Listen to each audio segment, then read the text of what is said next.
Okay? Hello everyone, welcome to Yes Classes. Today we are going to discuss the poem My Mother at 66 which is written by Kamla Das. ठीक है, तो ये poem जो है वो based है ageing के ऊपर, ओल्ड एज के ऊपर। तो हम सब जानते हैं कि एजिंग जो है एक नेचुरल प्रोसेस है, एक ऐसा प्रोसेस है जो जिससे आप एस्केप नहीं कर सकते। So it is a natural process and is going to envelop one and all. No one is going to escape that process. Aging and death spares none. ठीक है, तो ये पोएम जब अनफोल्ड होती है तो हमें ये पता चलता है कि कैसे यंग एज में हम अपने पेरेंट्स का ध्यान नहीं रखते, because we are too busy in making our life, in making our careers, and बाद में हमें ये रियलाइज़ होता है कि अब हम वो जो करना चाहते हैं वो कर नहीं पाते, या जो हम चाहते हैं कि उनका ध्यान रखें बट फिर भी due to some personal and social obligations हम नहीं कर पाते हैं, क्योंकि हमें एक रिलेशन फोरगो या सेक्रीफाइस करनी पड़ती है दूसरी रिलेशन को बचाने के लिए। ठीक है, तो देयर इज़ अ फियर जो Kamala Das the poet faces of losing his और हर नियर और डियर वंस। हर कोई ये फियर जो है, ये डर फेस करता है अपने नियर और डियर वंस को लूज करने का।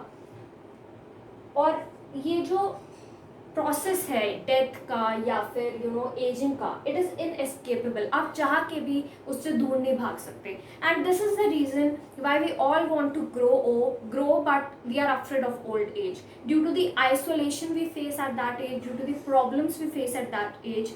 जो भी हमें प्रॉब्लम्स फेस करनी पड़ती हैं उस एज में, इसी वजह से हम we want to grow but old age जो टैग है वो हम नहीं चाहते कि हम पर लगे। For deeper understanding of the poem, now let us read the poem. Driving from my parents' home to Cochin last Friday. So जो poet है कमला दास है, वो अपने पेरेंट्स के होम में आई हुई थी, अपने पेरेंट्स के घर आई हुई थी, and now she is returning from their home. I saw my mother beside me and her mother is sitting beside her or next to her. What did she saw? Her mother is dozing, open-mouthed, her face ashen like that of a corpse. यहाँ पर doze, open-mouthed means she is sleepy. ठीक है, तो she is sleepy, and then ashen like that of a corpse मतलब corpse is nothing but a dead body. तो उनकी जो old age है उसकी वजह से she is dozing, she is open-mouthed, and her face is resembling her face is resembling that of a dead body or that of a corpse. It is so pale, so lifeless, so pale, so old, dull, lifeless and faded. That's why जो है इसे corpse से resemblance है इसकी, इसीलिए corpse use किया गया। And realized with pain से जो poetess है उन्होंने realize किया, but she put that thought away. ये सब उन्होंने रियलाइज किया that she is approaching death और she is now old, she is pale, she is dull. But उस थॉट को आने से पहले ही she kind of looked around, looked outside and looked out at young trees sprinting. Now what she saw is young trees sprinting. Sprinting का मतलब moving. Why are the trees moving? Because she is in a car and they are going. तो जो car है वो move हो रही है, तो इसीलिए अपीयर हो रहा है, ऐसा लग रहा है कि ट्रीज भी मूव हो रहे हैं। It usually happens, you must have observe. Okay, तो looked, put that thought away and looked out at young trees sprinting, the merry children spilling, the merry children, the happy children, they are playing out of their homes. तो यहाँ इस paragraph में जहाँ पर सबसे पहले उन्होंने ये ऑब्जर्व किया that her mother is now pale and she is approaching death, उसके बाद जब उन्होंने बाहर देखा तो बिल्कुल एक शार्प कॉन्ट्रास्ट उन्हें देखने को मिला, या एक शार्प कॉन्ट्रास्ट पोएम में ड्रॉ किया गया है।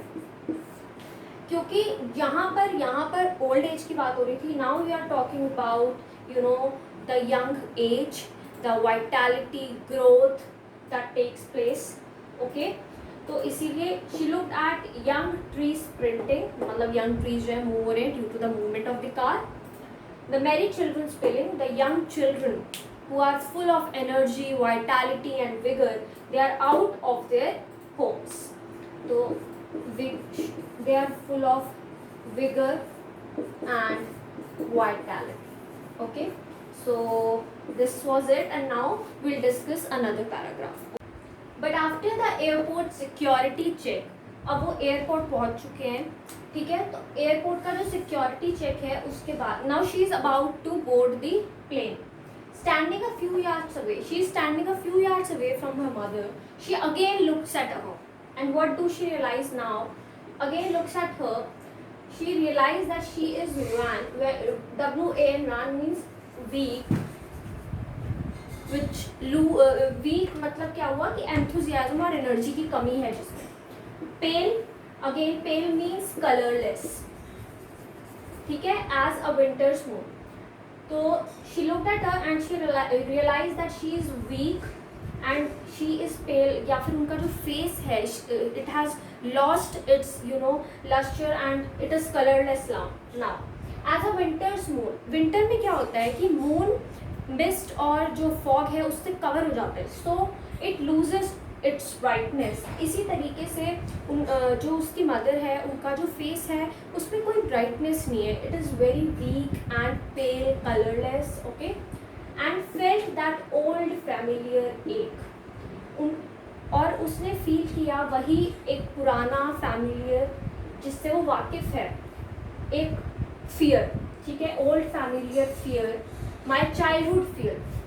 एक ओल्ड फैमिलियर जो उसका फियर है of losing her mother due to the death, उससे वो उसे दोबारा फेस करती है. Now she is feeling guilty of not paying much attention to her mother at a young age, and now she is not able to take care because now she has to go.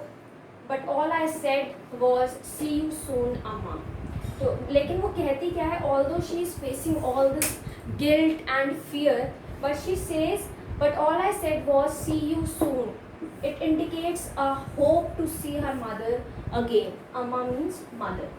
All I did was smile and smile and smile. Now वो इतने दर्द में है, she is feeling guilty of not taking care of her mother at a young age, and now she is not able to do it because of the personal and social जो उसकी responsibilities हैं, obligations हैं. But then also what she did was smile and smile and smile. This indicates that she did not wanted to trouble her mother. Secondly, she wanted to hide the guilt she is carrying, the anxiety and the fear she is carrying in her heart. I hope you must have understood the poem. For the summary of this poem, you can check out the link given in the description below. Thank you so much for watching the video. Like, comment and subscribe to my channel for more interesting videos. Till then, take care and stay safe.